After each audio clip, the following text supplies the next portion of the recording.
Bom, mais uma vez estamos aqui hoje no nosso Mandato Cast. Mais uma vez gostaríamos de agradecer a todos vocês que nos acompanham. Meu nome é Felipe e hoje nós estamos aqui com um grande amigo, um grande convidado, que uma agenda também muito difícil, mas com certeza foi uma luta, mas a gente conseguiu trazer ele aqui.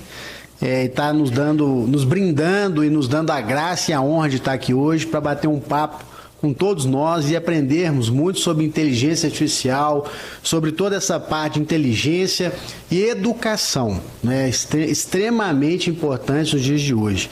Então nós vamos falar hoje aqui com um grande e antigo amigo, né? O Dr. Marcos Breder, que nos brinda hoje estar aqui, aceitou o nosso convite para esse bate-papo bem interessante, bem legal.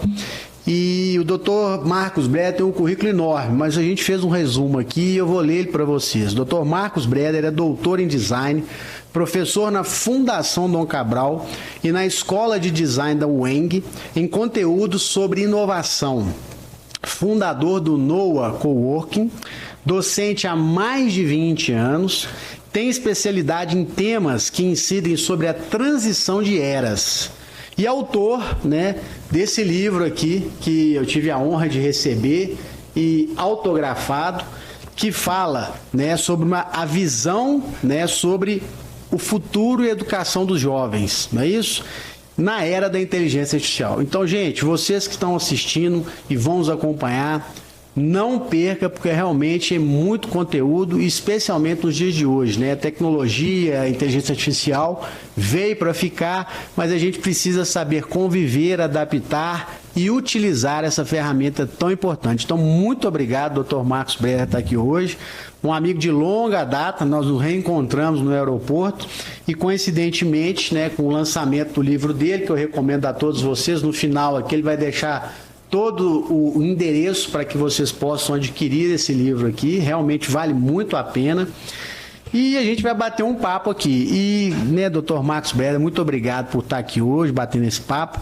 E eu queria, assim, começar, né, inicialmente, para que você possa contar, assim, um pouquinho da sua carreira, da sua trajetória e, né, como que veio essa inspiração de ser professor, de ser pai, né, passar por tantas coisas aí e chegar onde você chegou hoje, especialmente aí na inteligência artificial, né? Então, muito obrigado. Maravilha, obrigado, Felipe, obrigado demais pelo convite. Apesar do currículo aí, né, a gente está conversando muito, né? Melhor credencial hoje é ser pai, não é isso? Hoje é uma grande credencial, né? E na realidade são 20 anos completos em 2024 de sala de aula, 2 décadas.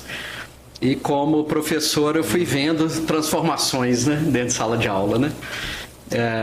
Você vai recordar bem, né? A gente pegou uma época pré-Google, né? Uma inteligência ainda humana, né? Era Barça. Era Barça, enciclopédia Barça, Mirador, né? Não, e quem tinha Barça, né? Que era caro. Não, eu lembro que a gente, na época, né? Não tinha condição de ter Barça. A vida toda eu sonhava em ter Barça. E eu lembro, os professores falavam assim, gente, faz dupla para estudar na casa de quem tem Barça. E às vezes você ficava um grupinho para ir na casa de alguém que tinha a Barça, né? Isso. Depois você tem que explicar para quem não sabe o que é Barça. O que é Barça? Mirador, Barça, enfim, né? Você lembra como é que era a atualização de uma enciclopédia, não? Não, nem lembro, cara. Pois a gente comprava a enciclopédia, algo muito caro, né? E super caro. Num ano você vivia, né, 1000 coisas, no ano seguinte o carteiro batia, né, em casa e trazia lá o fascículo do ano, que vinha atualizando, né, o que tinha acontecido, né, naquele período, né? Exatamente. É surreal pensar, né, que hoje os jovens têm no bolso, muito mais informação do que uma série, né, de gerações tiveram anteriormente. Né? É impressionante. Né? E como é que foi dessa época que você veio lá de trás e foi, né? Você quis ser professor? Você sempre teve vontade de ser professor? Como é que foi essa... Pois assim, eu lembro de um amigo, né, falando de docência e eu me imaginei como professor, né, assim, no futuro, quando eu for velhinho, eu quero ser professor. Mas eu graduei, fiz mestrado, no meio do mestrado eu fui chamado para dar aula na Universidade FUMEC Dei aula lá durante alguns anos. Qual curso que você fez? De design. Eu sou formado em design de produtos. Sou formado em design de produtos. Dei aula em design na FUMEC. E fui vendo, né, a transição da minha época, né, de pré-Google, Google, vindo redes sociais, e agora nós estamos aí com a inteligência artificial. E dentro de sala isso movimenta muito, né, a vida de um professor, né, selecionando. Antigamente, né, na nossa época, o professor era o oráculo, né? Dentro de sala de aula, ele era o que, né, dominava o conteúdo. É dele que eu preciso, né? Depois com o Google, é dele que eu preciso, mas eu tenho um monte de coisa aqui à mão, né? Hoje, nós ainda estamos numa curva baixa ainda, né? Mas daqui a alguns anos a gente vai sentir isso mais, né? Nós estamos nos primeiros eventos aí, né, de uma grande mudança, e hoje os meninos já estão com o ChatGPT, né, no colo, né, e o professor lá na frente falando conteúdos. Então nós estamos começando a entrar num embate de eras. É um negócio bem assim interessante, e nós, né, que viemos de outras eras, vamos dizer assim, porque eu lembro, Marcos, assim, não tem tanto tempo, minha avó morreu, infelizmente faleceu, né, graças a Deus, que Deus o tenha, a dona Didina, lá de Conceição do Mato Dentro. Mas eu lembro que a primeira vez que ela viu CD, ela ficou muito impressionada. Mas como tem música aqui? Eu falei, é igual o disco de vinil. E de repente ela viu a foto dentro do telefone ou dentro do iPad, né? Na época ela ficava muito impressionada. Ela falou assim, gente, como que pode? E eu lembro que ela ficava passando, já mais velhinha, passando o dedinho, e ela ficava assim, impressionada com aquilo, né? E hoje, menino recém-nascido já tira foto, já olha, já quer dizer, uma coisa impressionante como que é essa mudança, né? E nós passamos por uma revolução, falo porque nós somos mais ou menos meio conterrâneo e tudo, né? Apesar de sermos jovens aí ainda. Mas realmente pra gente não tinha nem celular, a gente ficava na rua, brincava, não tinha celular, não sei como é que as mães faziam, porque a gente ficava o dia inteiro na rua. Voltava, a mãe devia estar orando, porque, gente, hoje o menino fica um minuto sumido, você já fica desesperado. Antigamente ficava o dia todo, né? Especialmente na sala de aula. E um dos pontos, né, acho que a gente conversou um pouco sobre isso, que é a questão da educação, né? É uma coisa assim fundamental, né? Então eu queria que você explorasse um pouquinho aí né, contasse pra gente um pouco dessa sua vivência, dessa trajetória, desses ciclos, né, que foram mudando aí, o que você percebeu, o que você viu, até chegar depois. Nós vamos ter muito assunto para falar desse livro aqui ainda, viu? Primeiro, é muito interessante, né? A nossa geração sobreviveu a muita coisa, né? Eu recordo, né, de muitos fatos, né, que hoje parecem muito estranhos, né, para a geração atual, né? Coisas muito distantes, né? Quando você estava falando, eu lembrei de primeira vez que eu vi um anúncio de fax. Eu achei tão sensacional quando eu vi lá, na década de 90, né? O que era um fax? Era assim, parecia que a ficção tinha chegado. Mal sabia, né? Mal sabia. Para quem é jovem, tem até que explicar o que é. O que é fax? O que é fax? Era muito misterioso, né? Uma imagem sair aqui e aparecer lá, né? Era coisa. Lembro do primórdio do e-mail, né? Assim, um amigo, né, morava no exterior e eu conseguia conversar com ele por e-mail. E eu achava maravilhoso aquilo, né? Hoje um jovem, né, tá aqui no Brasil, um amiga tá fazendo intercâmbio fora, tempo real, né? O WhatsApp tá aqui na mão, né? E é muito interessante, né, que as gerações de hoje, elas muitas vezes não conseguem enxergar como é que era uma vida, e que era uma vida boa, né? Era uma vida alegre, bem vivida, cheia de amigos, né? E hoje parece muito estranho, né? Porque tá tão distante, né? Às vezes eu tento explicar, né, para minhas filhas, né? Falar, filha, a gente é prévio à internet, né? Parece outro mundo, né? Aí eu costumo falar assim, né? Eu entrego a idade quando eu falo assim, vou entrar na internet. Aí eu entrego a idade. Assim, por quê? O entrar na internet era um evento, né? Você ia para um lugar, você sentava, você clicava numa coisa bege embaixo da mesa, tremia, aparecia uma tela azul. Era proposital, você estava entrando num outro lugar, né?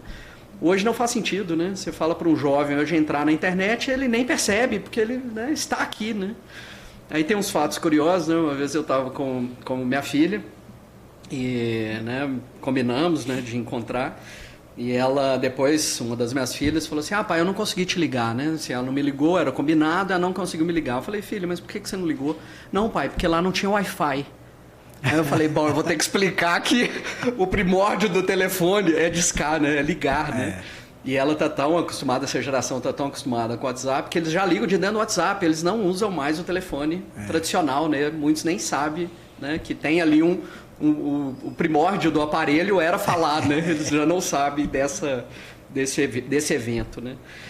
Mas o que me motiva, né? Que na realidade o nosso modelo educacional ele foi pensado para um outro momento, né? A gente vai falar de Revolução Industrial. E na Revolução Industrial, né, antes a educação era pulverizada, na Revolução Industrial, principalmente na Prússia, começa um movimento de colocar a população mais bem educada e preparada para um mundo que estava mudando naquele então, né? Então a Prússia foi um dos países na época, né, hoje é um pedaço da Alemanha, que fez essa transição e criou um modelo que basicamente remonta ao que a gente tem hoje. Séries, o modelo de sala de aula, alunos, um professor, né? Todo esse modelo, até físico, ele vem de praticamente 200 anos atrás. E é curioso porque a gente nunca se perguntou. Meu pai sempre falou, meu filho, nunca aceite uma verdade que alguém te falou sem pesquisar realmente e confirmar. Naquela época a gente não tinha o que falar, o professor falava, era pronto, acabou. Mas é curioso porque a gente nunca imagina a fundação dessa escola clássica, né?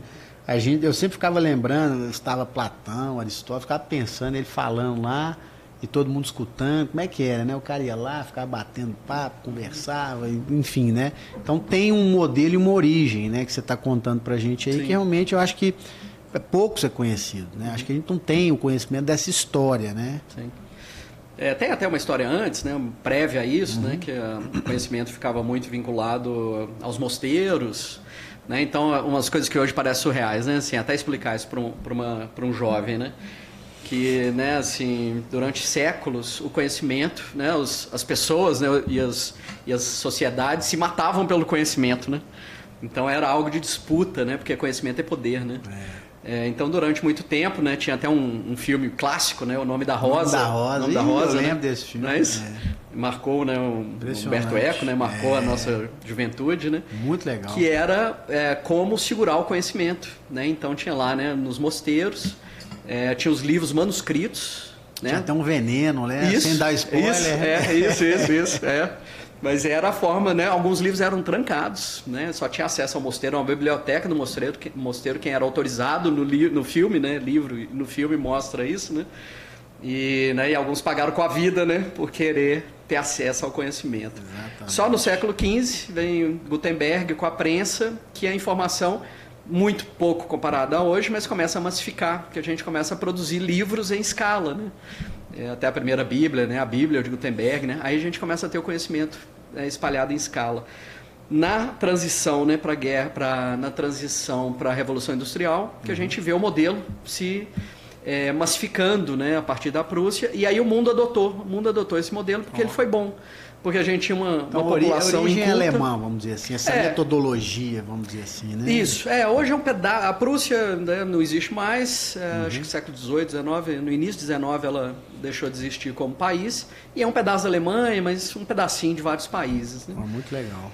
Mas eles foram bem-sucedidos porque eles conseguiram educar uma grande parte da população, e até para fins bélicos, né, militares, né, assim, mas eles conseguiram educar uma grande parte da população, pensando, né, que anteriormente o mundo era agrário, né? O mundo era só nas localidades, né? A economia era agrária, né? Com a Revolução Industrial, eles fizeram esse salto, o salto foi bem sucedido e passou a ser um modelo para o mundo. E esse modelo, assim, aí vou generalizar, né? Mas esse modelo vigora até hoje, né? Assim, a gente tem o mesmo modelo, né? Curioso isso. Vigorando, né? Assim, generalizando, né? Um professor, o aluno senta ali, ele vai, né, ter um conteúdo durante um período, ele vai fazer uma prova. Aí, se ele foi bem nessa prova, ele tem uma pontuação melhor. Ele foi mal. Não fala não, porque isso aí eu tenho. Essa é a nossa prova. Isso, a prova. Né? Assim, né? Errei uma palavra.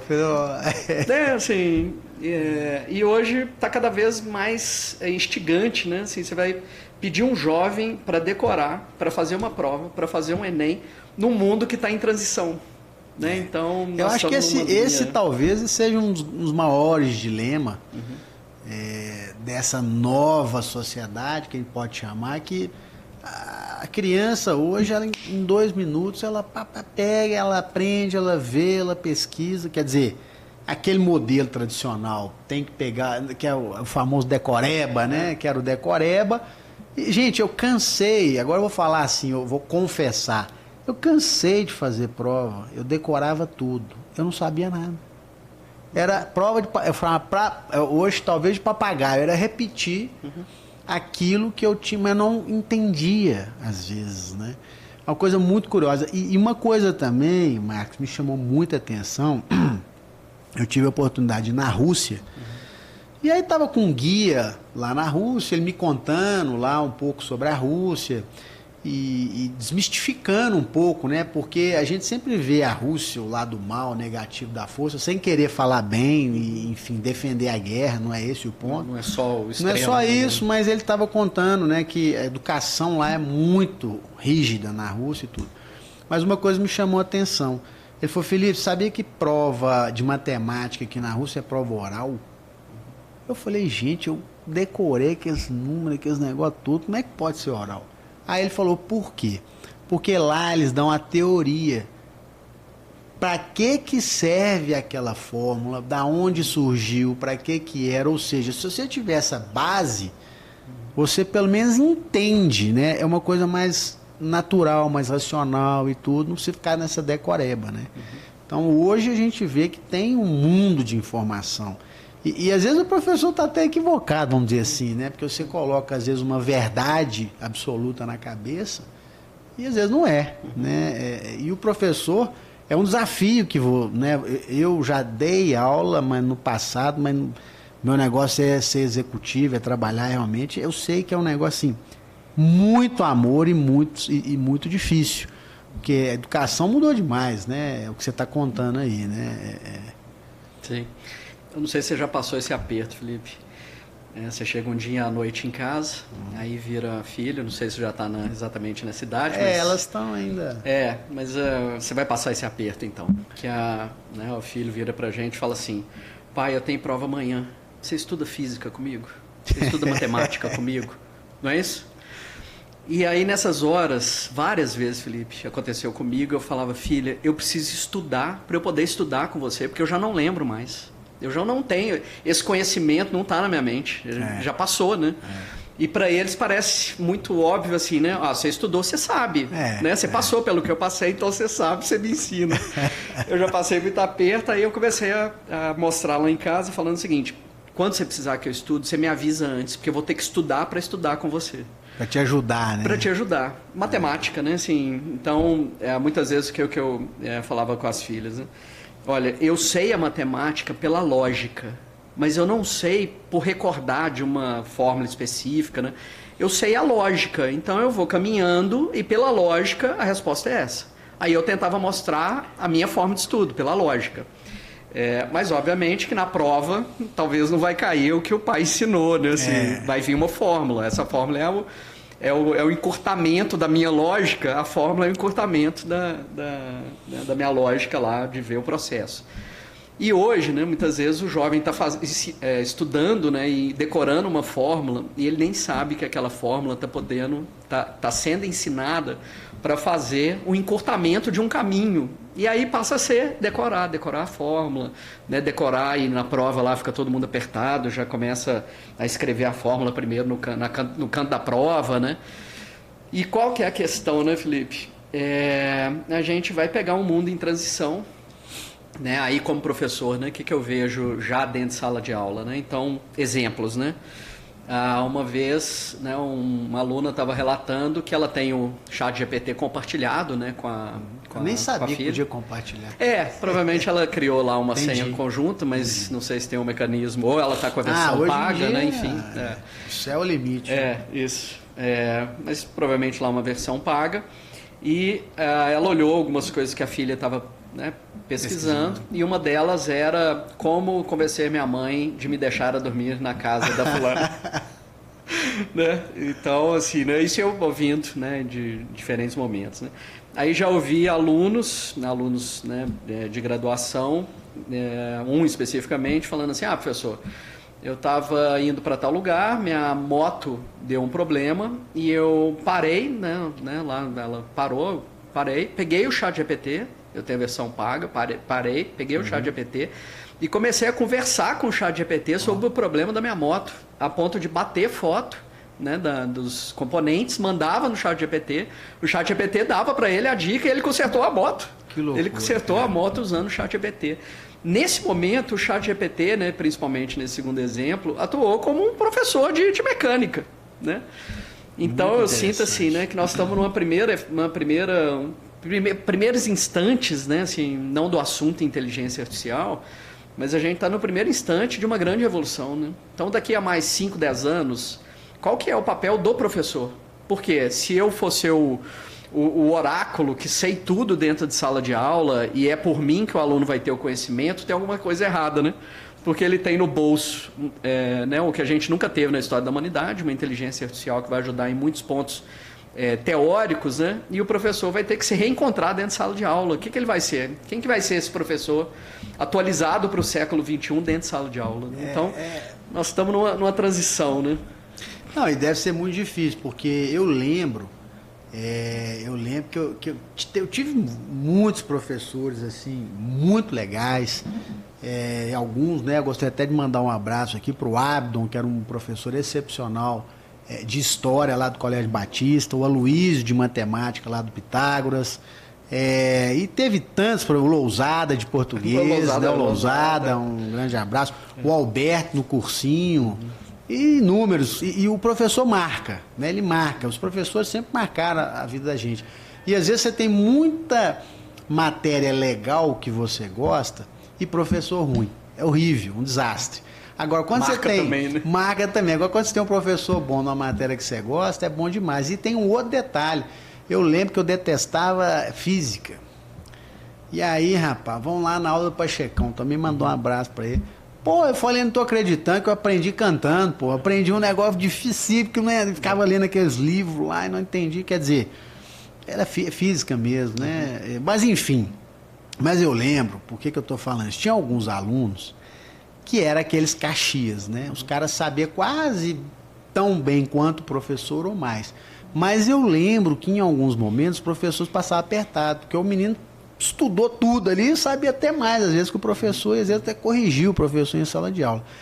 Isso naquela época. Imagina hoje, você vai dar uma aula sobre um tema qualquer. A pessoa dá não precisa nem estudar antes. Ela chega 5 minutos antes da aula, clicou lá no chat GPT, já tem uma informação ali instantânea, né? Deve ser difícil, né? Como é que é essa lida aí do dia a dia? Assim, o que os jovens hoje, de modo geral, o que acontece, né? Né, você pega, vamos pegar redes sociais, né? Vamos pegar numa linha de corte, né? Internet, nós pegamos um pedacinho, né, dessa transição de chegar à internet e aulas, um pedacinho. Principalmente na graduação, né, a gente já pegou essa virada Google, a gente já podia googlar lá, né, pegar informações dessa maravilha da rede. Mas que vinha de tudo também. Vinha de tudo. Aí, ao longo dos anos, isso foi se especializando, né, canais de educação, né, a gente pega as redes sociais. Aí, o que acontece hoje, né?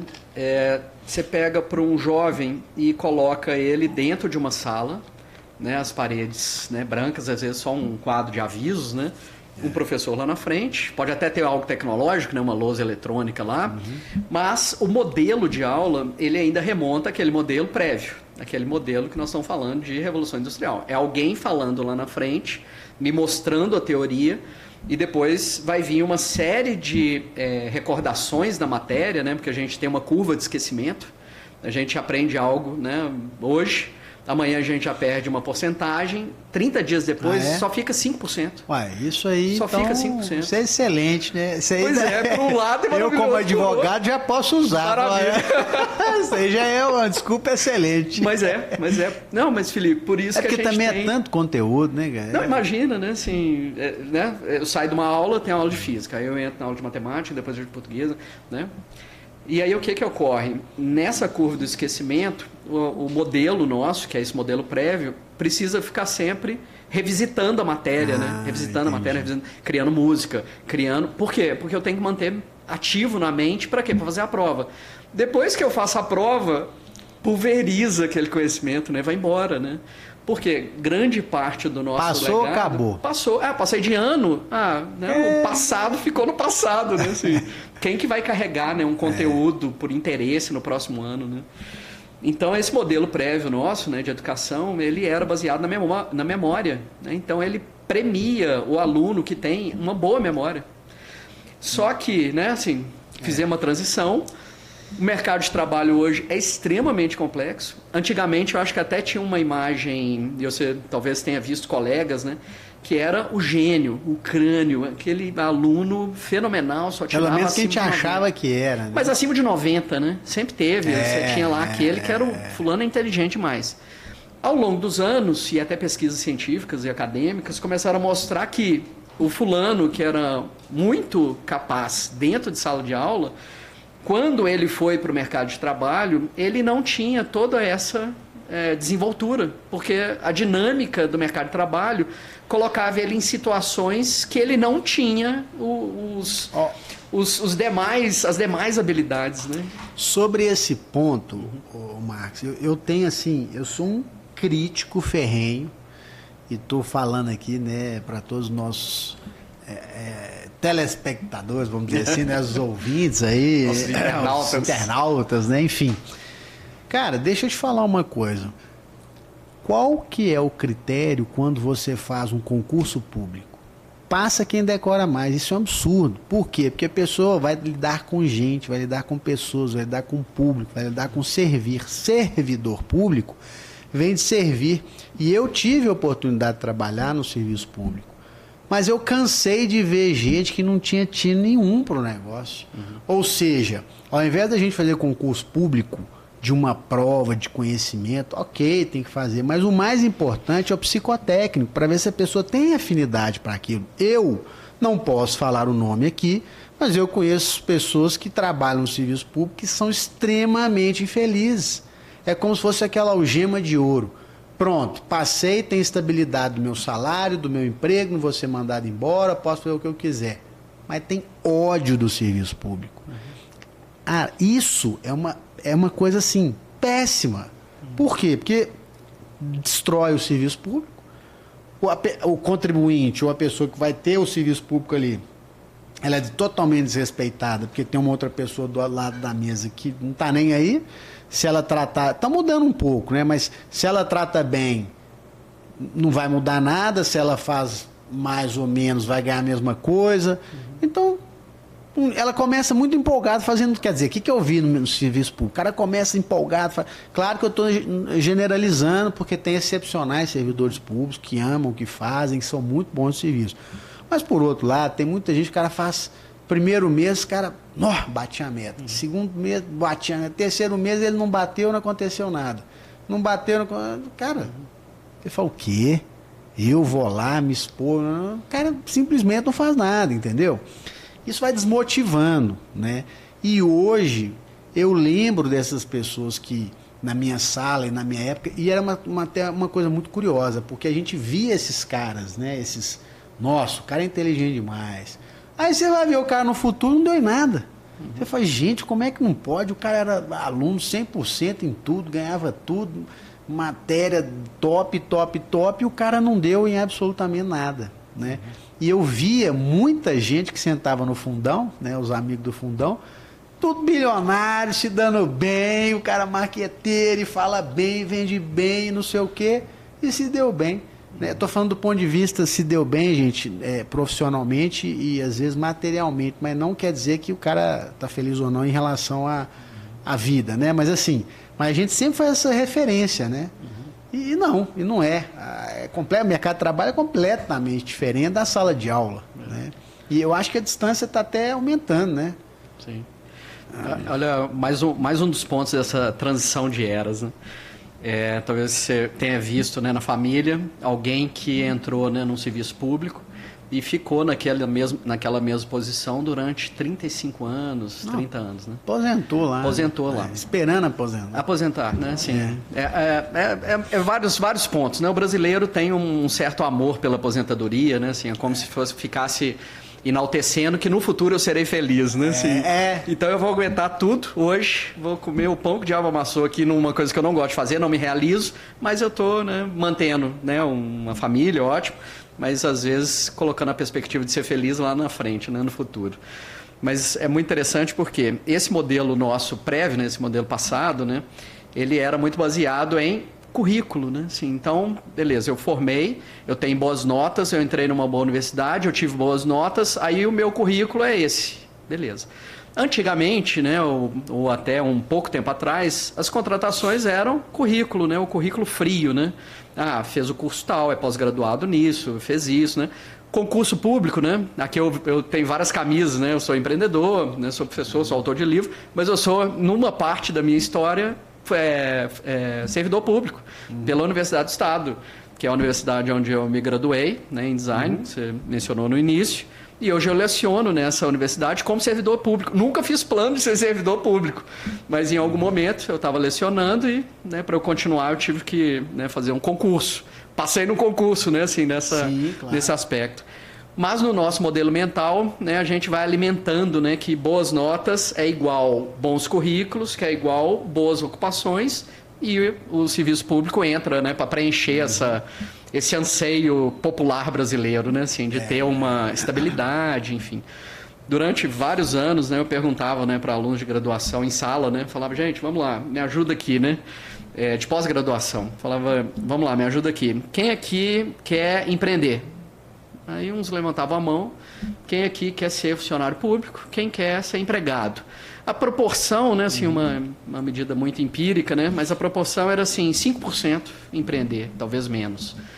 10%, 15% emprego público e o restante emprego, né? Então, reflete o quê? Reflete um modelo mental, né, um mindset, né, brasileiro, que é essa aspiração de ter uma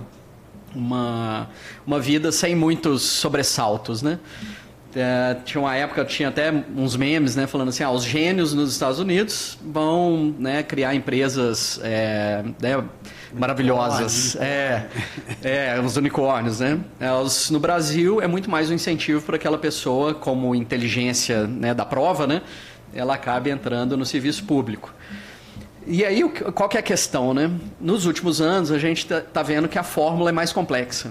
Então, um dos pontos da fórmula, né, você mencionou essa capacidade, né, dinâmica do ser humano, que nos últimos anos a gente tem traduzido como soft skills, né? Então, soft skills, né, que antes era só a nota que importava. Em algum momento, alguém falou assim, gente, espera aí, a gente está criando a pessoa, mas na hora que ela está lá dentro, ela não consegue mais performar porque ela é boa na prova, mas na hora que vem a vida real, ela precisa resolver problemas, ela precisa ter criatividade, ela precisa, né, se relacionar bem com as pessoas, empatia. Aí tem uma lista infindável, né, de soft skills e desdobramentos, né? E aí, nesse momento, a gente começou a enxergar o ser humano assim, né? Peraí, ir bem na prova não garante uma vida até feliz, é outra grande aspiração, mas nem garante, né, uma vida profissional estável, né? Porque ele entra lá no serviço público, ele é empregado, ele foi bem na prova, mas a vida real, a múltipla escolha é diferente, é questão aberta, né? Ele prepara para a múltipla escolha, mas na hora que vem a vida real, nos negócios, é questão aberta e ele precisa pensar. E agora, mais do que nunca, os ciclos vão ser muito mais rápidos. Então, né, eu tenho familiares, eu tinha 2 exemplos, né?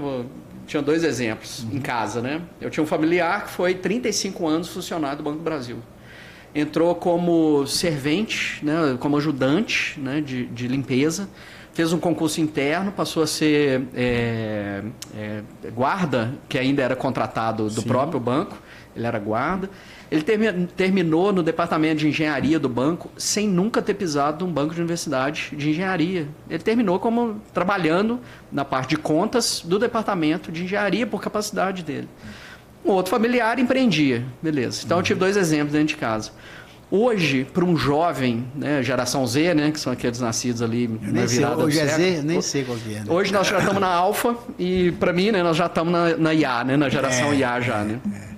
né? Mas falando de datas, ali na virada dos anos 98, 99, 2000, não é uma medida exata, começa a geração Z, 2010 geração alfa e para mim aqui 2023 geração inteligência artificial. Para esses jovens hoje, eu já fiz pesquisas também empíricas dentro de sala de aula, eu pergunto assim, gente, quem se vê aqui trabalhando 35 anos na mesma empresa? Ninguém se vê. Ninguém se vê, eles não se enxergam. Ele pode aspirar o serviço público, ele pode aspirar, mas na hora que ele vai entrar lá no serviço público, ele vai vendo que tem hierarquia, que a progressão é lenta, que para acontecer o que ele quer, que é ser um vice-diretor, um sonho que ele tem uma trilha que vai demorar 10, 15, 20 anos para ele chegar lá. Essa geração de hoje não tem essa paciência. Então, até o serviço público, né, em algum momento, vai ter que dar uma mexida, porque esses jovens estão vindo com uma outra mentalidade. Né? Tomara que realmente mexam e possam ter um serviço público de qualidade melhor, né, mais eficiente. Isso, com certeza, eu acho que é necessário. Mas, acima de tudo, dentro do ponto de vista de educação e inteligência artificial, a gente precisa, né, Marcos, aí eu queria entender um pouco como é que nós vamos fazer, como é que nós vamos, né, e aí? Pô, nós estamos com inteligência artificial, estamos com um livro lá. Não, eu lembro de outra coisa, gente. A gente não tinha dinheiro para nada, era assim, né? Graças a Deus, Deus é bom demais, porque a gente teve que lutar muito, sobreviver, né? Era tudo muito difícil antigamente, né? Não tinha dinheiro para pegar ônibus, andava a pé para tudo quanto é lado. A gente fala hoje, mas não tinha brinquedo então. Cara, você ia para casa do seu amigo que tinha um brinquedo tal para você ver, Atari. Eu lembro que eu ia para casa dos amigos meus que tinha Atari, a gente não tinha. Hoje está muito mais fácil do ponto de vista, né, de facilidade, também volume, as coisas ficaram mais baratas e tudo. E eu lembro que a gente tinha até a atualização do próprio livro. A gente tinha que pegar livro. Uai, peraí, não, esse aqui é de 2000. Aí o cara fala, não, gente, ó, tem que ser livro atualizado. E direito, então, cara, tinha que comprar Vadmec todo ano, legislação nova, o negócio só vai aumentando, a lei, legislação, jurisprudência, portaria, cara, é um mundo, né, e é até hoje. Mas hoje, cara, você tem uma inteligência que você clicou ali, atualizou e tal, como é que fica isso? Como é que é essa, até a cabeça, eu tenho duas filhas, né, mais novas, uma tem 2 e outra uma tem 2 anos de idade, outra tem 5, eu fico pensando, como é que é isso, né, você que está nessa ponta aí, eu queria que você, né, tem visto e o que você imagina aí desse... a sua filha mais velha com 5 anos. Quando ela tiver daqui a 5 anos, 10 anos, 15 anos, ela vai estar começando a entrar no assunto Enem, né? Assim, será que vai ter lá? Pois é, né? Pois é. Né? Então, daqui a 10 anos, ela vai começar a ser apresentada para o mundo do trabalho, né? Assim, o que você quer ser quando crescer, né? Assim, o que você vai querer? O que você gosta de fazer, não é isso? Dá pra gente pensar que daqui a 10, 15 anos o mundo vai continuar igual? Assim, né? Fatos, né? O ChatGPT há 5 dias atrás, fez 2 anos de existência, o ChatGPT. 2 anos. Então é um bebê de 2 anos e já causou todo esse alvoroço, né?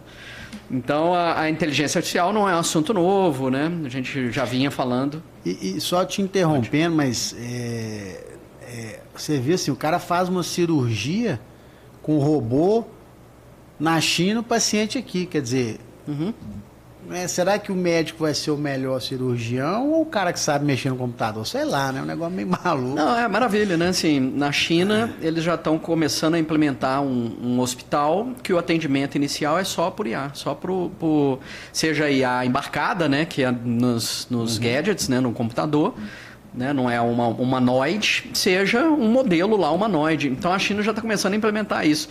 Agora, imagina daqui 10, 15 anos o que vai ser o médico do futuro, o advogado do futuro, o engenheiro do futuro, o arquiteto do futuro. Por quê? A integração é inevitável. É inevitável. Não dá pra gente falar assim, né? Para o mundo que eu quero descer, porque eu não estou gostando para onde está indo, né?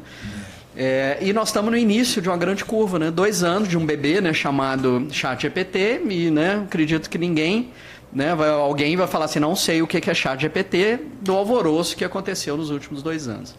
Então, sua filha, né, com 5, daqui 10 anos, 15 anos, ela vai estar às voltas com o assunto, né, profissão. E aí entra, né, na minha visão, entra os nossos desafios, né? Porque esse modelo que nos trouxe até aqui, ele não vai nos entregar o futuro. Né? Faz sentido, né, eu virar hoje e falar para um jovem falando assim, né? Não, tire boas notas, isso ainda tem, né, acolhida, mas assim, tire boas notas, você vai entrar numa boa universidade para daqui a 5, 6 anos você vai estar saindo, você vai sair no mercado de trabalho. Felipe, daqui 5, 6 anos já vai ter um monte de coisas novas, já vai vir um monte de coisa acontecendo em tempo real. E é muito interessante, né? Porque isso nunca aconteceu. Nós estamos vendo uma revolução em tempo real, né? Então, só para, né, para quem, né, quiser aprofundar no assunto, né, a gente teve uma revolução lá atrás, foi a Revolução Agrícola, a Revolução Industrial, a Revolução Digital, que começa ali nos anos, um pouco na década de 60, incrementa quando veio a internet, a digital. E no ano de 2023, a palavra do dicionário Oxford foi inteligência artificial. É a nossa 4ª grande revolução que nós vamos enfrentar pela frente. 2000 e quanto? 2023. A inteligência artificial veio 2023, assim, 2022, o ChatGPT. A inteligência artificial é um iceberg, né? Assim, ela ficou escondida da maioria das pessoas durante décadas praticamente, né? Estava dentro dos grandes centros de pesquisa, das grandes universidades. A Amazon foi um dos grandes incentivadores da IA ao longo da década. Eu sempre tive curioso, o pessoal falando Watson, né? Watson, eu era doido para saber onde é que é esse Watson aí e tal, ficar com esse negócio, né? O computador que fala tudo, que sabe tudo, não sei o quê, né? Pois é.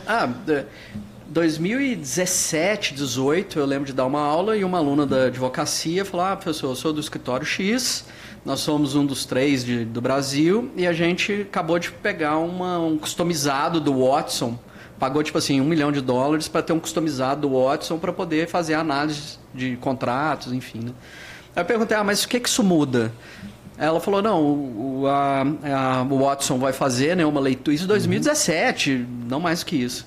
Ele vai fazer uma leitura, né, de tudo que já aconteceu, jurisprudência, né, os artigos, vai me entregar uma petição inicial, não sei se é exatamente o termo, mas vai me entregar lá uma petição inicial. E o ser humano, isso é palavra dela, né? E o ser humano, ele vai fazer uma adequação do que a IA me entregou com o juiz, para saber se aquele juiz é mais legalista, se ele tem mais um aspecto humano. Aí eu vou adequar o que a IA me entregou para poder... Isso 2017, acho que cravando numa data. Felipe, agora as pessoas podem ter uma versão paga, né, do ChatGPT por $20. Não. Então, o que antes era, né? E nós estamos falando a versão paga, mas a versão gratuita. Gratuita também já entrega muito, né? Já é um negócio assim que você fica assustado. É impressionante. Eu tenho as 2 versões, mas a versão que não é paga também é impressionante. Hoje nós temos o escritório de advocacia, a consultoria jurídica, enfim, né? A parte toda aí empresarial. Mas é obrigatório todos os nossos advogados entrar na inteligência artificial e fazer pesquisa, análise, tudo. Por quê? Primeiro que é muito mais preciso. Muito mais preciso. E segundo que é 10 vezes mais rápido.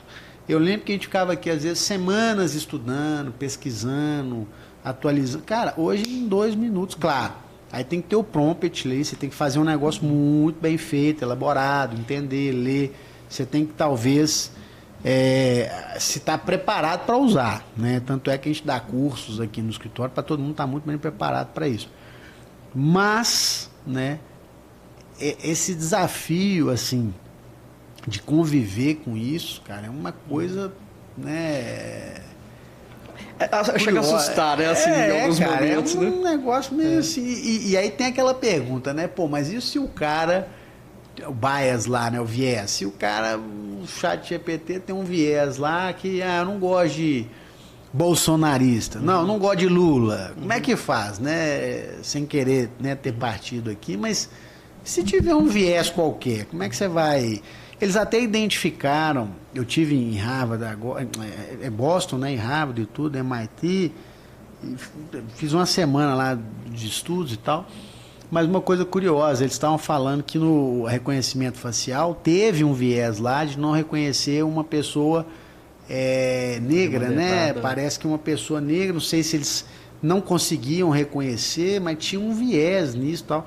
Então, assim, a gente começa a se perguntar, né, cara, e para que lado que vai a informação? Lado do bem, lado do mal? Porque é um outro questionamento, assim, Marcos, você que está à frente disso e pode nos falar um pouco também, uma das coisas que mais me preocupa, né, do ponto de vista de educação e de filhos o futuro são os nossos filhos, o futuro.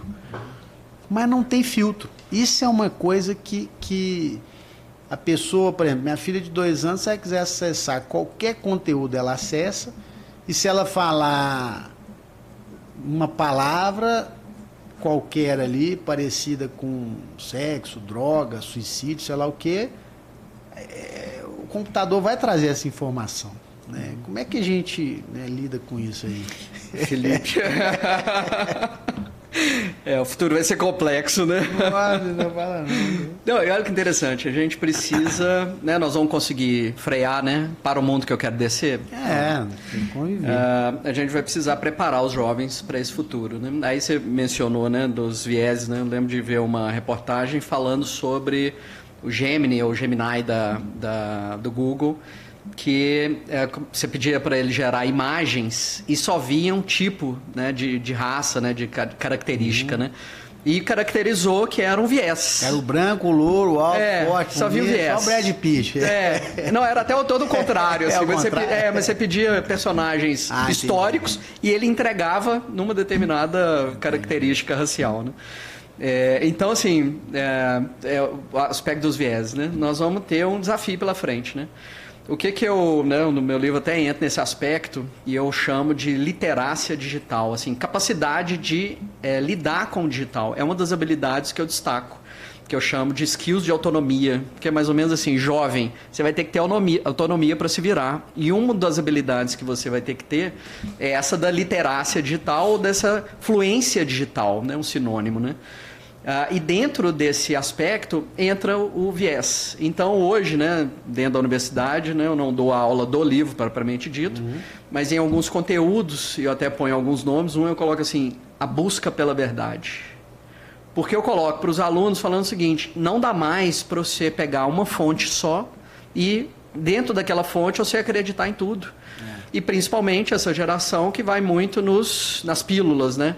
Eu pego um influenciador ou alguém, né, até como a gente, falando num vídeo de 60 segundos, falar, gostei do que essa pessoa pensa igual ele está certo, né? E aí, depois de algum tempo, ele vai ter que se deparar com essa busca da verdade para ele poder descobrir, de fato, o que é verdade, mentira, enfim, né? E nós somos de uma época que a verdade ela era nos livros. Você tinha que buscar, você tinha que entrar mesmo a fundo para você descobrir algo. Você tinha que, né, ir num professor, você tinha que ir no material, você tinha que ir na biblioteca, você tinha que pegar um documentário, você tinha que juntar as partes, porque não vinha tudo mastigado, né? Hoje você pega um conteúdo, né, reduz ele em 60 segundos, 90 segundos no máximo, dá uma pílula e ela é palatável, né? Ela é altamente interessante. Não, e aí nós vamos ter que ensinar para os nossos filhos isso. Nós vamos ter que ensinar para eles, né? Porque também me assusta, né, quando alguém vira e fala assim, olha, eu vou selecionar para você o que é a verdade, né? Eu vou te entregar o que é a verdade, né? E ao longo da história a gente viu que isso, né, tem chance de dar ruim, né? Aí nesse momento eu vejo que a gente precisa fazer ajustes, né? Se você quiser, pode comentar, eu vou contar um caso da Finlândia. Pode continuar. Maravilha.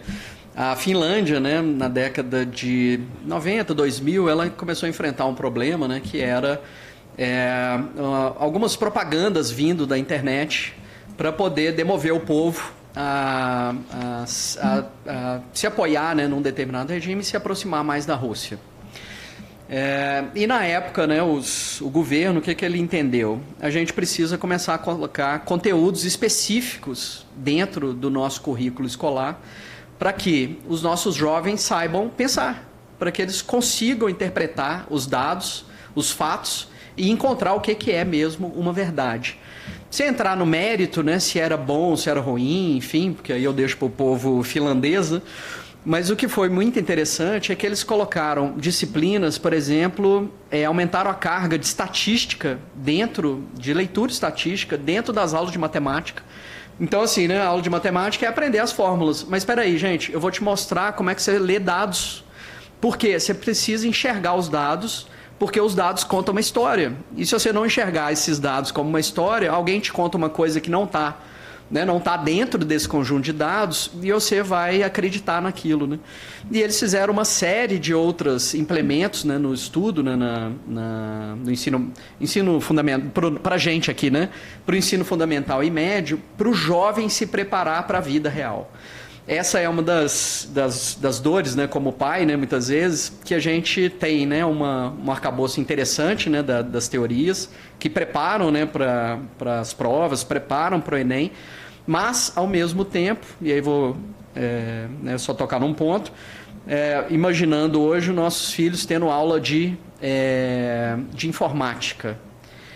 A informática, provavelmente, é aquela aula de informática de saber usar alguns recursos, mas não vai ensinar esse aspecto. Aí pode ser que algumas escolas estejam avançadas, mas não vai entrar nesse aspecto profundo de mostrar a verdade por trás de uma primeira impressão, né? E essa geração agora vai ter esse desafio pela frente, né? Minhas filhas, suas filhas, né? Uma coisa outros, né? Assim, muito curiosa. Uma das coisas que mais me chama a atenção, Marcos, nesse mundo hoje de mídia social, de Instagram, de coaching. Agora não é mais coaching, né? Agora é o influencer, como é que é? Enfim, tem várias coisas. Mas o que mais me chama a atenção, a pessoa assiste um vídeo de 30, não é nem 60 segundos, de 30 segundos e acredita naquilo que foi falado. E aí passa a ser verdade, que é o que você falou, né? Aí, pera lá, né? Meu pai sempre falou, nunca aceite a verdade como ela é, sempre questione. Por que a cadeira tem que ser desse jeito? Por que a mesa tem que ser desse jeito? Por que o Joaquim e tal? Então você tem que olhar a história, você tem que olhar o porquê, porque cada um tem um viés, né? Um gosta de cachoeira, outro gosta de praia, um gosta quer dizer, cada um tem uma formação, e a partir do ponto de vista de formação, você tem a sua verdade, né? Não é uma verdade absoluta, a verdade é isso, pronto, acabou. Você tem que ter cabeça aberta para entender. Mas isso é uma coisa curiosa. Você vê uma pessoa lá, um coach, falar: ah, nossa, esse cara é um fenômeno. Cara, curiosamente, você vê, eu trabalho na área empresarial desde quando eu nasci, minha família sempre foi muito empreendedora. Por quê? Porque é muita dificuldade que meus pais passaram lá na roça, em Conceição do Mato Dentro, não tinha... Cara, meu pai nasceu, não tinha água encanada, não tinha luz na casa, não tinha banheiro dentro da casa, não tinha privada praticamente, porque era do lado de fora. Era um buraco praticamente, né? Era fossa.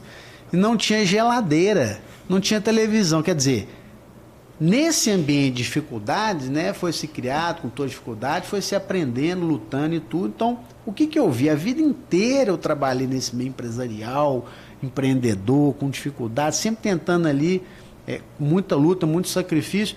E de repente, aparece um cara que você nunca ouviu falar, ensinando a pessoa a ganhar 1 milhão. Como é que é? 6 em 7, 7 em 1, não sei como é que fala isso. Em uma semana você compra o meu curso, não sei o que você vai ficar rico, você vai ficar próspero, porque você não pode falar isso, você tem que falar isso, não pode atender o cliente assim, não sei o que. Cara, é uma coisa surreal. O cara, você pega o CNPJ, o CPF dessa pessoa e bate no Google, faz pesquisa, o cara, ele não tem nenhum currículo de sucesso empresarial, não tem nenhuma empresa, não tem nenhum negócio, não tem nada, e está te ensinando a montar uma empresa, ganhar dinheiro. Quer dizer, ele ganha dinheiro te ensinando a ganhar dinheiro. Cara, e as pessoas, Marcos, uma coisa muito curiosa, acreditam. Isso é uma coisa que me chama, e acredita sem pesquisar. Não, se o Felipe falou, é o que você falou lá, né? O cara falou e tal. Cara, mas como é que pode isso? Né? Então, assim, né? Como é que a gente... Esse dilema Pois eu costumo falar o seguinte, a gente às vezes vê o frame, mas a gente precisa ver o filme. Né? A juventude hoje, eles fazem assim, não, eu vi isso aqui, então é verdade. Não, fulano falou isso. E o frame hoje é 30 segundos, 60 segundos, 1 minuto e meio. Né? Vídeo de 5 minutos passa a ser longo, né? Então, assim, a juventude está vendo os frames. Não, então eu vi isso aqui, eu vi alguém falando, é verdade, porque eu vi ele falando. Hoje até com a inteligência artificial, né? Assim, eu vi ele falando mesmo, né? E a inteligência artificial tá manipulando, você nem sabe se né? ele falou, né? Você nem sabe se ele falou, né? Tem até uns vídeos aí circulando, até atenção para todos, sobre Elon Musk. Toda hora aparece um vídeo dele falando sobre alguma coisa. Ah, você sabia? Na hora que você prestar bem atenção, ele não é ele. Não é, tem vários, né? Teve deputado vendendo Starlink. Né, Starlink, não, compre agora, desconto, você não paga o aparelho, só R$200 e tal. Aí a inteligência artificial tá lá, né, assim.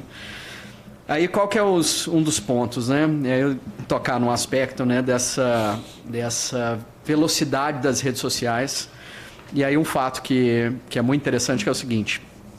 Parece, né, pelo que tudo indica, que os vídeos curtos vieram para ficar, correto? Uhum. Não é isso? LinkedIn, vamos colocar 20 dias atrás, iniciou vídeos curtos. Então agora no LinkedIn você também vê vídeos curtos. Né? Atire a primeira pedra, né? O primeiro post, quem não gastou mais de 40 minutos, 1 hora, 1 hora e meia, 2 horas, vendo vídeo de 30 segundos, 60 segundos, 1 minuto e meio. Detalhe, né? As pessoas não olham o conteúdo, ele olha qual tempo que dura o negócio. Pode ser o mestre dos magos falando, nossa, esse cara é fera, 2 minutos. Pois é.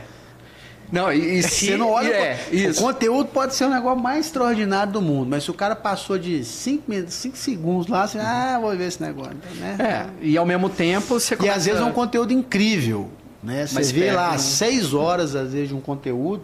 Eu gosto muito aqui do Rodrigo Silva, né? Que é um arqueólogo e tudo, assisto os vídeos dele. Cara, tem vídeo que você vê, parece que tem 1 minuto, você tá vendo, às vezes você ficou 4 horas assistindo, mas muito profundo, tá? Né? Quer dizer, né? Mas enfim... assim, o desafio é a gente... assim, nós estamos nessa transição de eras, né? Então, para a nossa geração, tem muitas coisas que são muito estranhas, né? Assim, mas espera aí, agora são pílulas de conhecimento.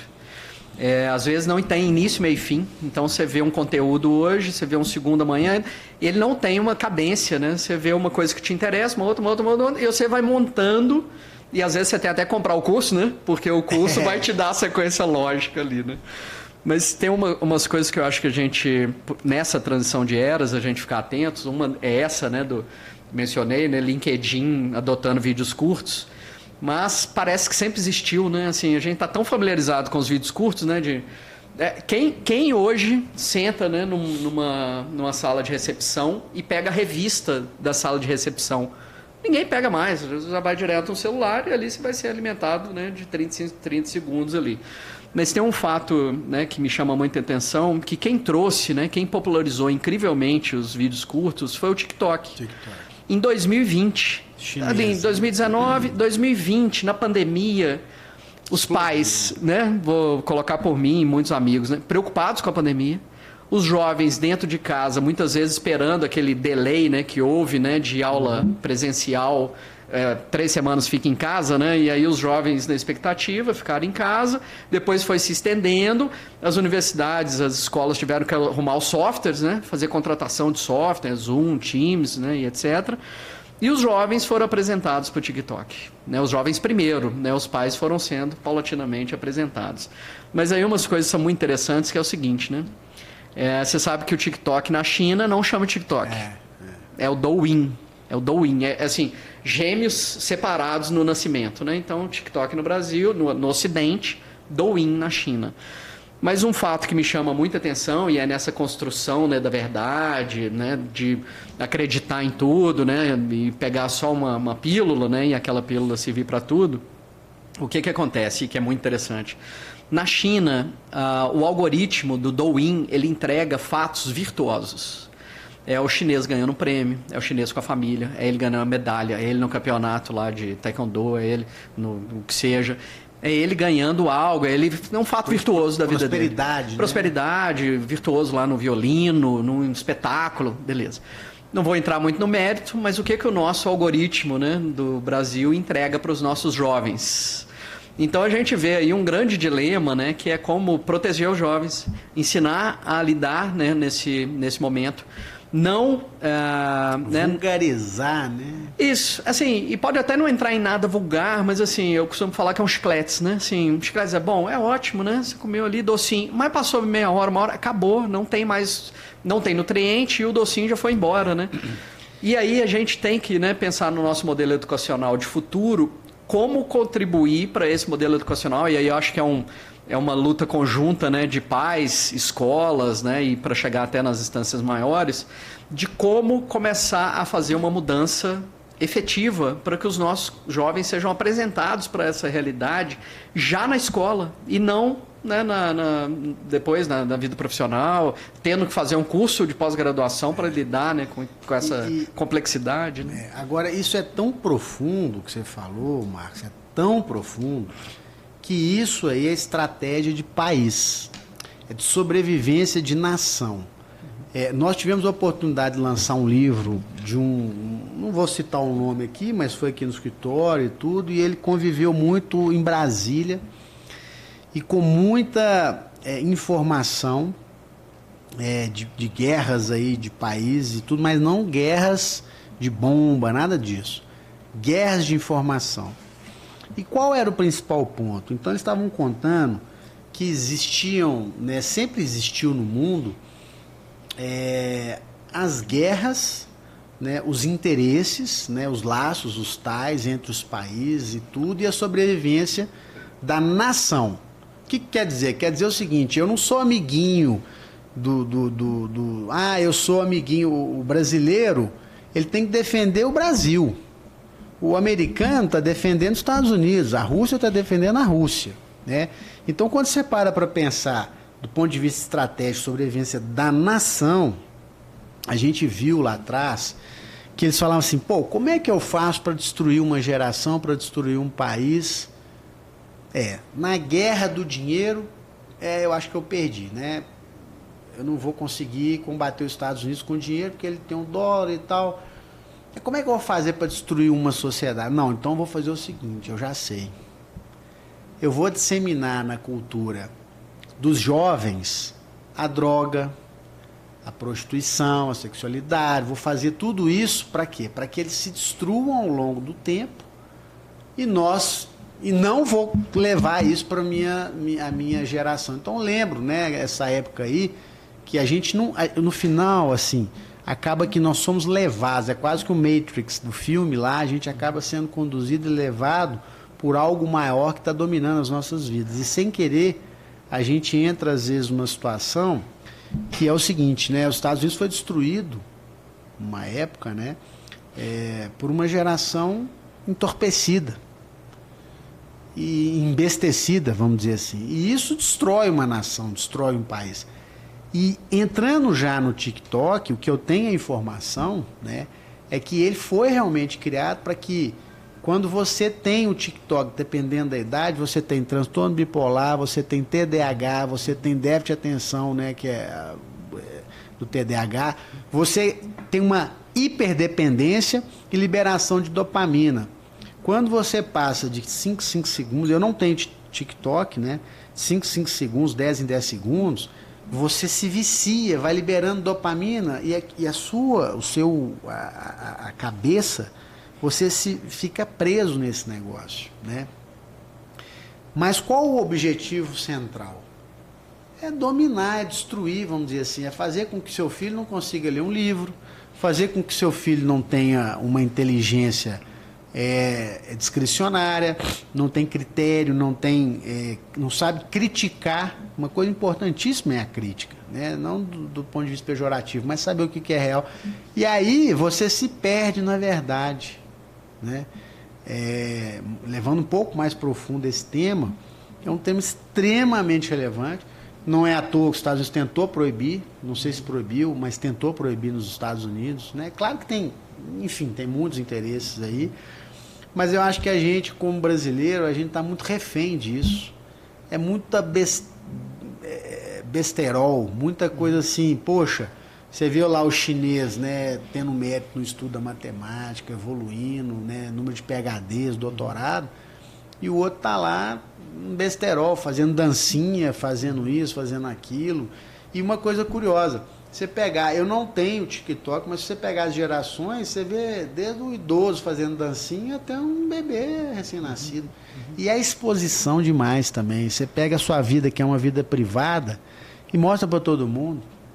Acabou a sua vida, você sabe tudo. Onde você está, o que você fez, onde você está, quer dizer, né? Como é que a gente... Agora, perguntar para os especialistas, como é que nós vamos resolver esse dilema aí? Né? Não, maravilha. Lá em casa eu dei uma aula sobre TikTok. Né? Eu peguei minhas filhas, comecei falando dos algoritmos. Toquei um pouco, né, nesse movimento geopolítico, né, mas muito levemente. Mas mostrando assim, ó... Tudo bem, eu não sou, assim, né, pessoal, né? Eu não sou nada contra alguém que monetiza. Às vezes vai fazer uma herança familiar financeira, né, maravilhosa lá para os filhos, ajudar os pais, né? Muda situações, né? Claro. Isso eu acho maravilhoso. Mas, ao mesmo tempo, se a gente tiver uma nação de dançarinos, né? Se a gente tiver todo mundo só preocupado e focado com isso, nós vamos ter um problema, né? Então, exemplos, né? Nossos índices, né, de PISA, né, matemática, literatura e alguns outros pontos, nós estamos no quarto grupo. E a gente não sobe de posições. Salvo engano, ali em 2016, né, o primeiro era Hong Kong, a China era 10º lugar. Na segunda edição, não sei se era 18 ou 20, a China já é o primeiro em PISA. A China já é o primeiro país. PSI? PISA. PISA, mas acho que PISA fica... os índices colocam lá o Brasil no último grupo e a China hoje é a que lidera. Aí umas pesquisas, né? Por exemplo, uma foi perguntar para os jovens americanos, não tem o extrato, né? Mas assim, perguntando para os jovens americanos sobre sonho. Uma porcentagem grande quer ser influenciador, TikTok, Instagramer, qualquer uma dessas atribuições. A mesma pergunta para o jovem chinês. O que subiu? Ser astronauta. Era a década de 60 nos Estados Unidos. Na década de 60, Estados Unidos era o sonho do jovem americano, ou, né, envolvido a isso, né, a engenharia. O ápice. Eu quero o progresso tecnológico, eu quero a melhoria da qualidade de vida, né? Mais uma vez, né, nada contra quem queira ser, né, o TikTok, o influencer, etc., né, nesses modelos que são apresentados. Mas se a nação toda for nesse caminho, a gente deixa de formar a inteligência de crescimento de país, né? Então, você mencionou, né, China, Estados Unidos, é muito interessante que da década de 60 para cá a gente vê, né, hoje, né, os problemas dos Estados Unidos são muito mais internos, né? Os problemas internos dos Estados Unidos acabam dominando, guerra interna, né? E na China, né, assim, em pouco tempo, né, a China vai dominar. Pode demorar mais ou menos anos, né, mas quando você vê o nível tecnológico chinês, né, a progressão do país constante, né, de não se deter, né, eles têm uma resiliência, né, um plano de futuro.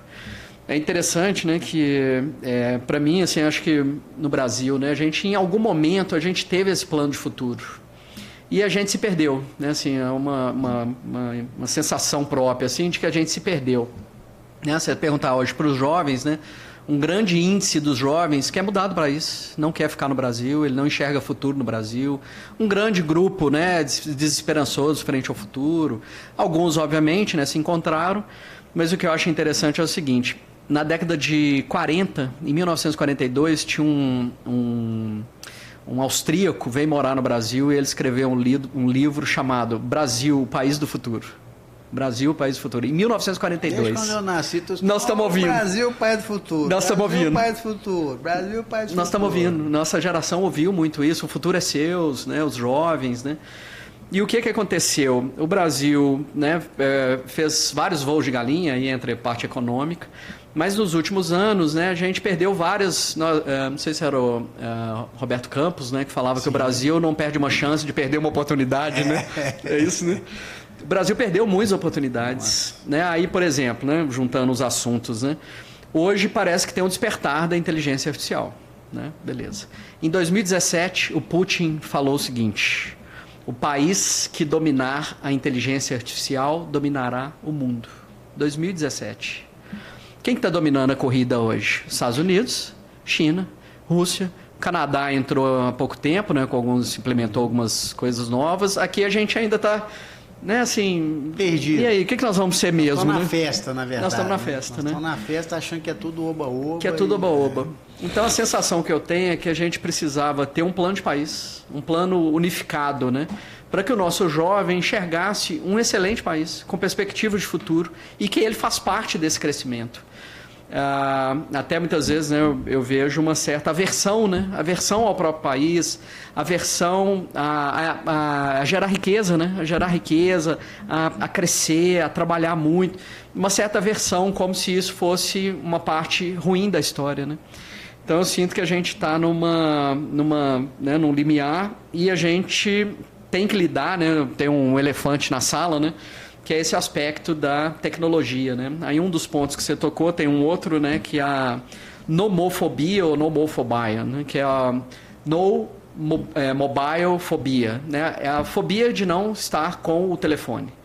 Várias vezes eu pergunto em sala e falo assim, gente, vamos lá. Quanto tempo vocês ficam fora do telefone celular? Né? Assim, distante do telefone celular? É na hora que você vai tomar um banho, é na hora que você está dormindo, ele está carregando na sua cabeceira. O tempo inteiro é o celular no bolso e aqui, né?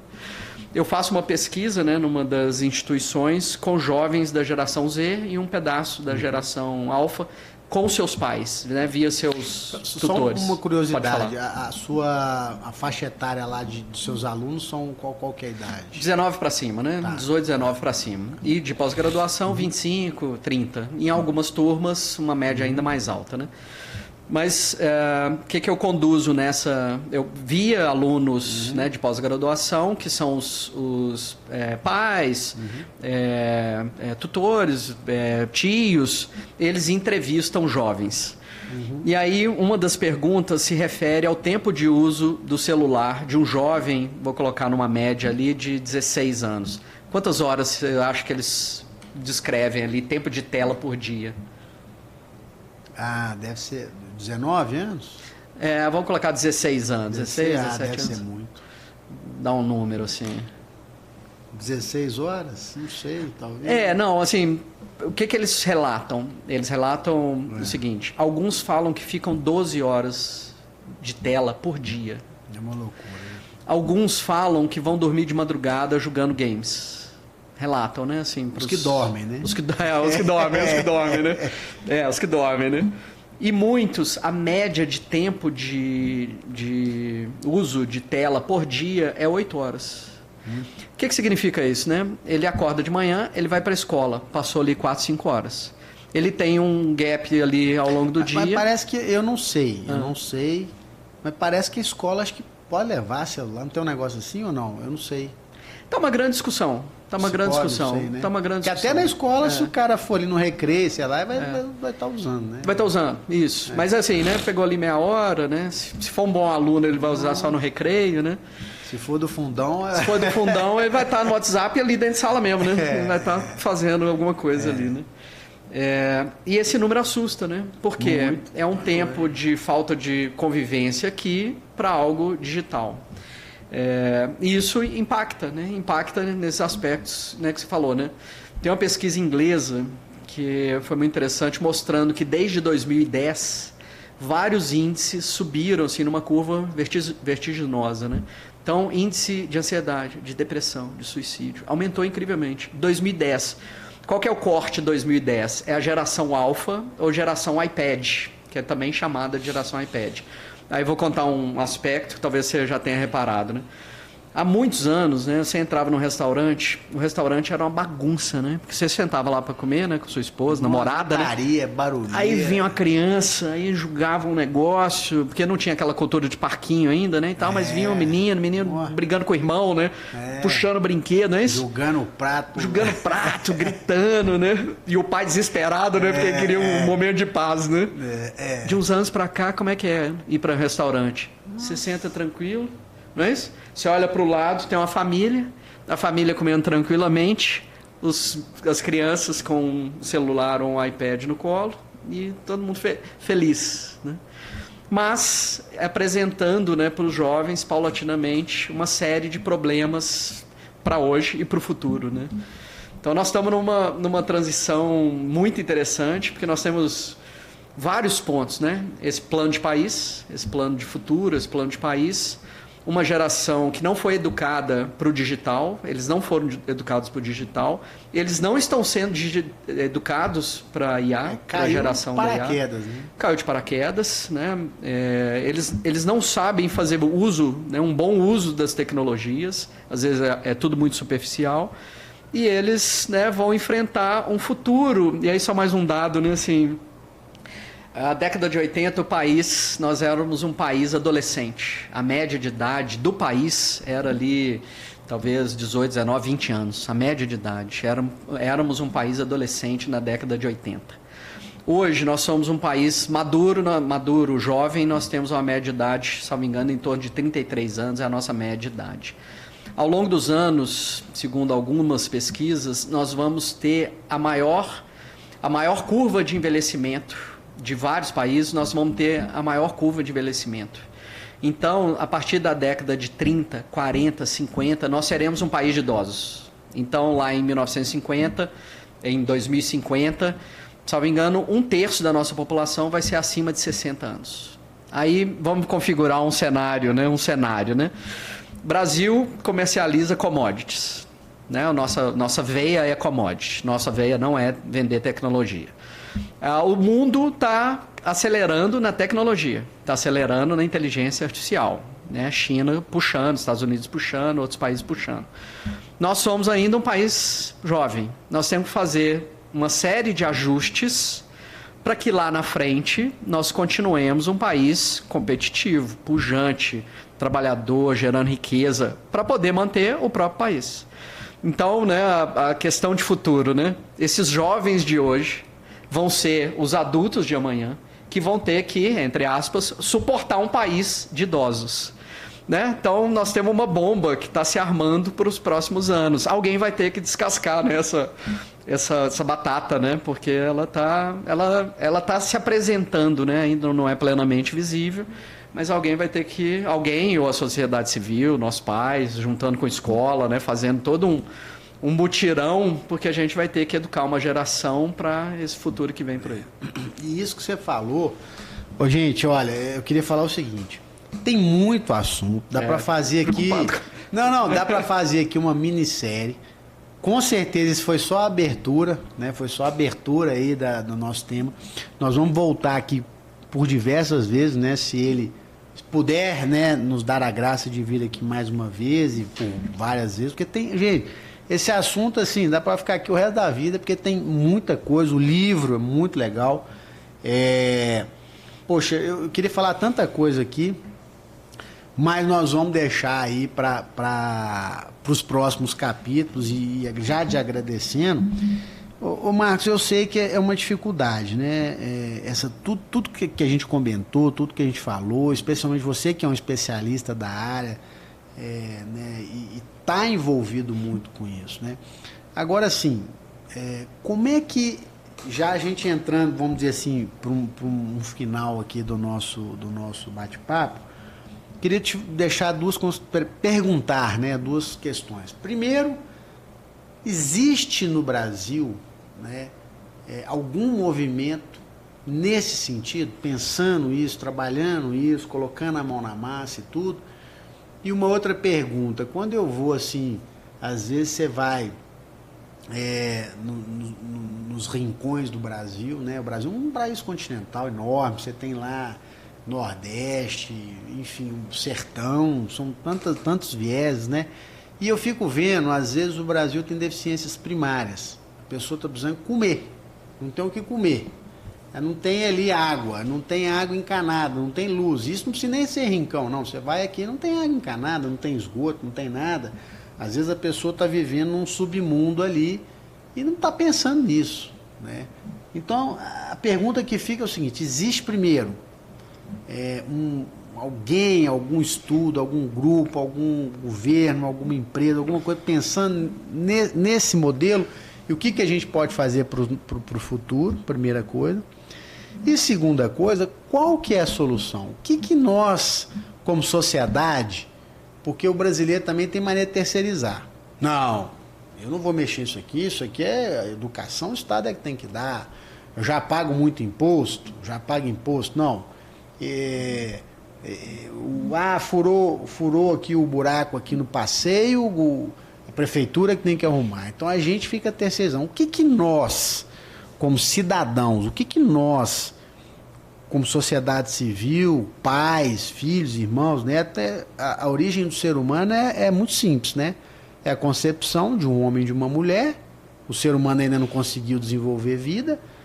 Concebeu, nasceu.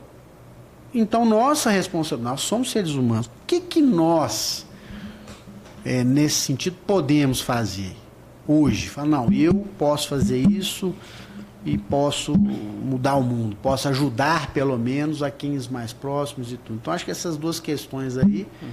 E, para finalizar depois, você deixar aí todos os seus endereços das mídias, né? Enfim, sobre o livro, como que compra, onde que compra, quais que são os seus endereços aí para te achar, para te procurar, para a gente, né, conversar mais. Então, essas considerações finais aí que eu gostaria de ouvir da sua parte aí. Ah, maravilha. Eu até trouxe um para você, né, para o escritório depois fazer um sorteio. Ah, maravilha. Vamos fazer sim. Definir algum critério e fazer um sorteio. Já agradeço demais, porque realmente é um livro que todo mundo, eu acho que vai ter que ler o livro, porque se a gente não souber lidar com isso, nós não vamos saber lidar com a nossa própria vida, né? Que passa por tudo isso. Hoje qualquer interatividade que você tenha hoje é através da inteligência artificial, seja na igreja, seja na escola, seja na nossa casa, seja no hospital, qualquer lugar hoje você está interagindo, mas vamos lá. Bom, tentando ser breve. Já tem mais 10 horas ainda. Maravilha. Depois eu vou contar uma breve história que foi o seguinte, eu tive um coordenador e ele me fez uma provocação para uma aula para o Ministério da Ciência e Tecnologia e Inovação. Ele me fez uma provocação falando assim, ó, estou te dando essa disciplina e você vai pensar algo exatamente para essa disciplina. Vão ser lá X horas de aula e eu quero que você faça algo, não usou o termo disruptivo não, mas assim, algo que seja interessante, né? E nas nossas conversas eu falei para ele sobre essa preocupação de futuro e falei se eu poderia conduzir uma aula falando sobre essa preocupação que tinha muito mais um viés educacional do que tecnologia puramente simples, né? E foi autorizado, né? Então, eu costumo brincar, né, que esse livro é uma aula que virou livro. Porque uma grande parte da estrutura do livro foi o conduzido nessa aula. Porque era esse anseio, né, de contar que, né, na minha visão, não adianta a gente falar de um país competitivo tecnologicamente e falar, não, agora vamos trazer uma fábrica da tal para cá, vamos agora... Ok, mas a gente não está educando o povo para ser esse povo que saiba pensar um país de futuro e também tecnológico, né? E para mitigar os problemas, né? Então, geração de riqueza, aumentar o nosso PIB per capita, né? Para a gente poder fazer isso que é o nosso dever de casa também, abraçar os menos favorecidos, né? E todo mundo fazendo sua parte. É só um parênteses, porque todo mundo acha que ser rico vai mudar a vida. Gente, se uma pessoa que veio da roça só aprender a lavar a mão com sabão, acabou metade dos problemas de bactéria, de infecção. Olha como é que é uma coisa pequena, mas depende de quê? Informação. Pois é. Né? Desculpa, só para pontuar isso, porque todo mundo acha que vou fazer uma coisa extraordinária, e às vezes uma coisa que ali que você muda, né, a vida de uma nação, né? Mas vamos continuar. Uma semana atrás eu fiz uma palestra para os jovens do Centro de Integração Escola-Empresa. Jovens, né, lá com toda uma vida pela frente. E eu contei para eles... E eu contei para eles assim, vai vir aí uma era de oportunidades. Uma era de oportunidades. Né? Como foi na Revolução Industrial, né? Alguns setores diminuíram, mas outros grandes setores e profissões surgiram, incrivelmente, na Revolução Digital também. Mostrando para eles o seguinte, vai vir uma era de oportunidades, mas você precisa estar apto a pegar essas oportunidades, a aproveitar essas oportunidades. Aí, só voltando à sua pergunta, né? O livro é uma provocação sobre isso, sobre o que nós temos que fazer. Eu até termino o livro com um capítulo mais aspiracional. Mais aspiracional, né? Assim, gente, vamos todos juntos, né? Mas eu vejo, assim, obviamente, que tem muitas pessoas fazendo muito, né? Então, eu vejo muitos, né, profissionais e cada um enxergando da sua área, né? Então, muitos profissionais, né, da saúde, da psicologia, instituições, falando sobre esses problemas, né?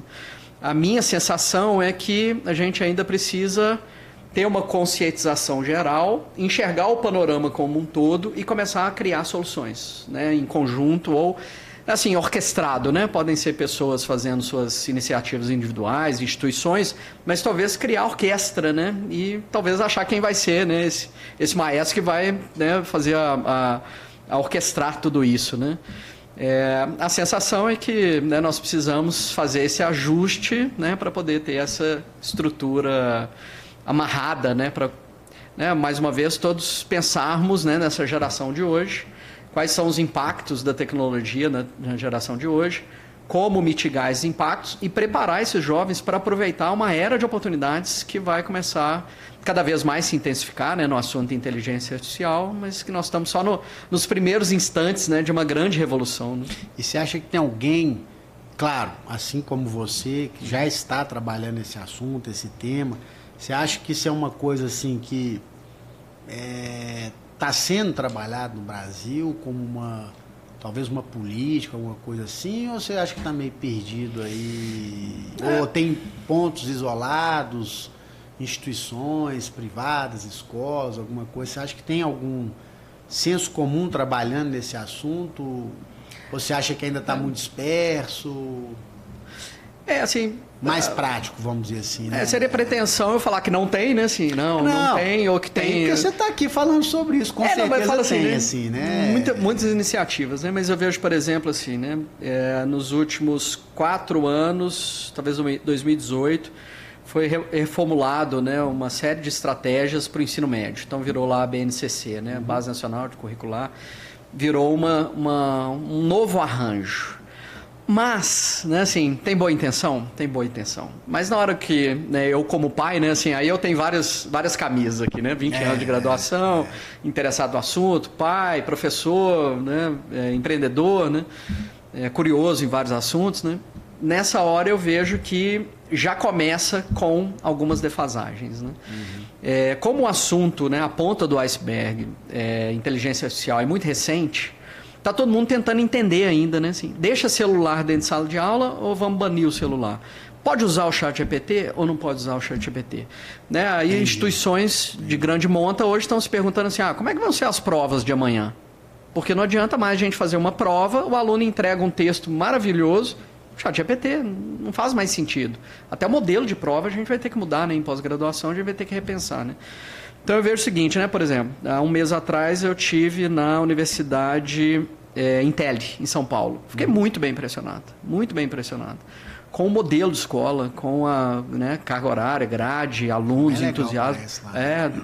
Tem uma... Não conheço, mas parece que o Grupo PTG tem toca, né? Tá à frente, né? Sim. Fiquei encantado, maravilhoso. Então tem uma ponta excelente. Mas de um corte para baixo, né? A gente vê que, um jovem que está entrando num curso universitário hoje, ele vai ter uma grade provavelmente que foi pensada no máximo 2, 3 anos atrás, foi implementando agora, tá acabando uma grade antiga, entrando uma nova.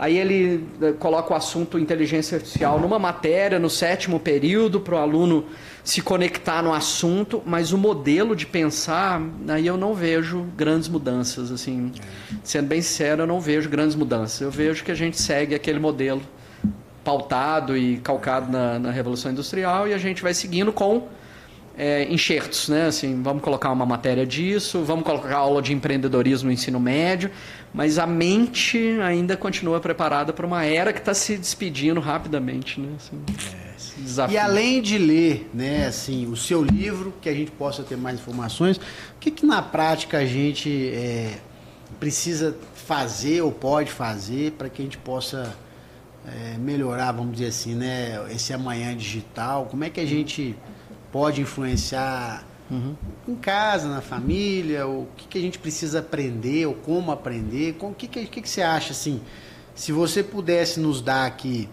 um conselho, né, se você pudesse nos deixar para todo mundo que está assistindo aqui hoje no nosso podcast, qual que seria, assim, um conselho que você nos daria, né?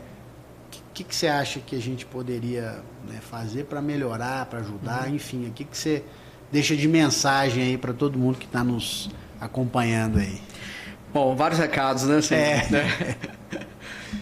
Como entusiastas, né, da infância, da juventude, é entender que a tecnologia, né, traz um grande benefício, mas ao mesmo tempo, para a mente juvenil em formação, isso tem se mostrado um grande problema.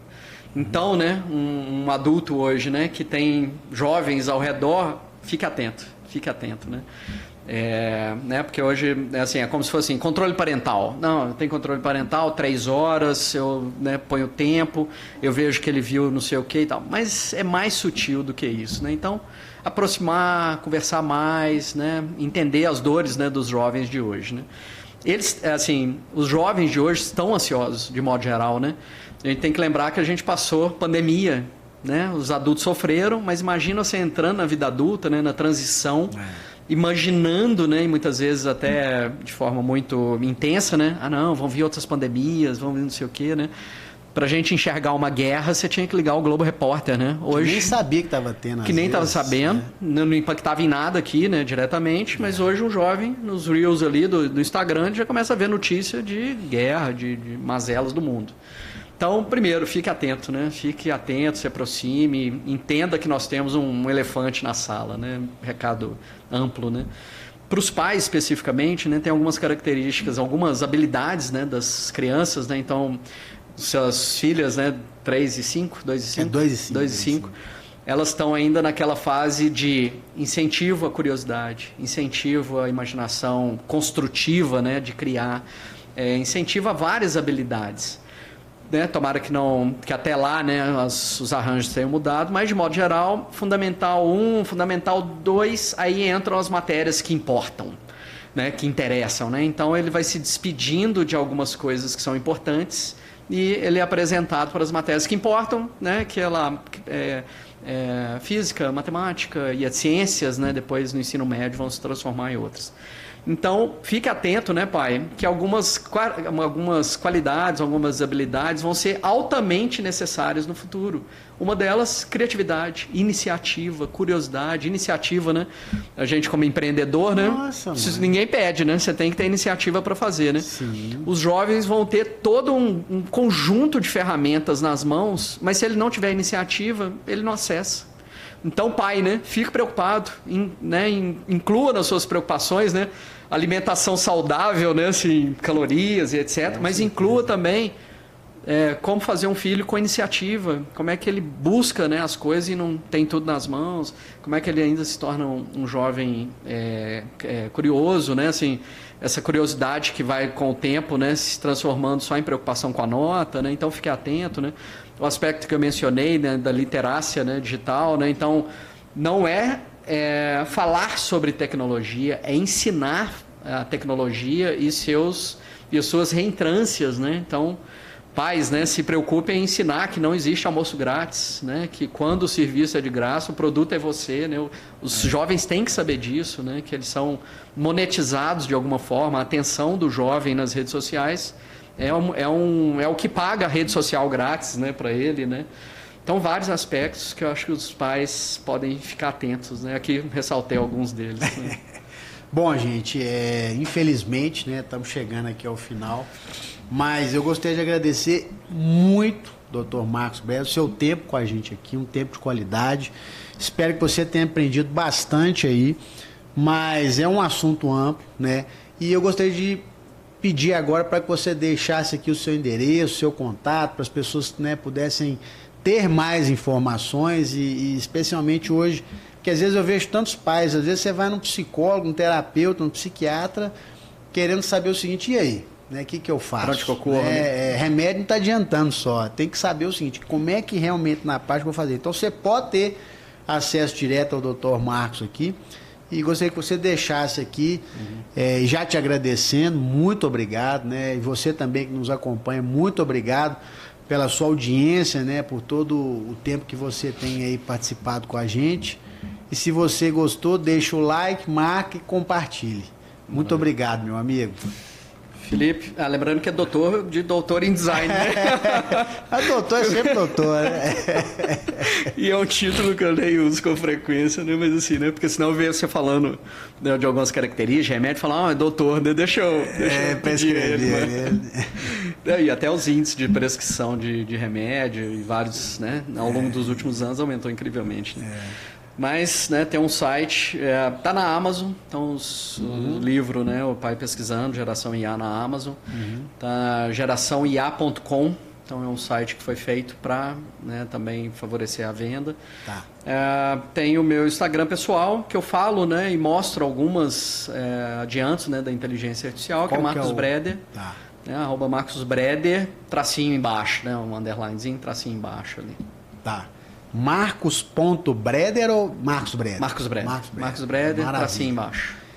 Isso aí, meu amigo. Muito obrigado mais uma vez. E um grande abraço a todos vocês que estiveram com a gente aqui até agora. E vamos aguardar para os próximos capítulos. Com certeza vai ter muita informação para a gente. Muito obrigado a todos. Maravilha. Agradeço. Deus abençoe. Um grande abraço. Agradeço demais, Felipe. Obrigado, amigo. Vamos em frente.